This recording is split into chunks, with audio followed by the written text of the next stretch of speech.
Hello বন্ধুরা, welcome back to my channel. এখন থেকে 7 ঘন্টা আগে আমি তোমাদের সাথে একটি চ্যালেঞ্জ শেয়ার করেছিলাম যে আজকে আমি 24 ঘন্টা পড়াশুনো করব। তো 24 ঘন্টার মধ্যে অলমোস্ট 7 ঘন্টা হয়ে গেছে। 7 ঘন্টায় আমি মাত্র একটা টপিকই পড়তে পেরেছি। অ্যাকচুয়ালি চাকরির পড়াশুনোর ক্ষেত্রে একটি টপিককেই পড়তে বেশ খানিকটা সময় লেগে যায়, তার কারণ হচ্ছে একটু ডেপথে নলেজ অ্যাকুয়ার করতে হয়। তো যাই হোক, আমি কি পড়ছি চলো দেখাই তোমাদের।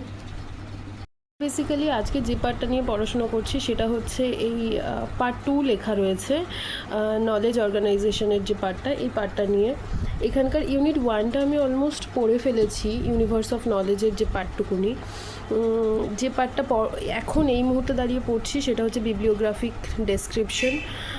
জানি না, ইচ্ছে আছে এই ইউনিট 2টা অর্থাৎ পার্ট 2টা নলেজ অর্গানাইজেশনের আন্ডারে যতগুলো বুলেট পয়েন্ট রয়েছে বা সাব টপিক রয়েছে সবগুলো পড়ার চেষ্টা করব। আমি খুব বেশি রাত জাগতে পারি না। একটা সময় ছিল পুরো রাতটা জাগতে পারতাম, কিন্তু কালকে যেহেতু অফিস রয়েছে পুরো রাতটা জাগাটা আই থিঙ্ক পসিবল হবে না।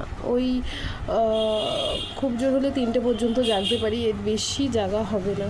তো চলো দেখতে থাকো কীভাবে কী করছি, সাথে থেকো।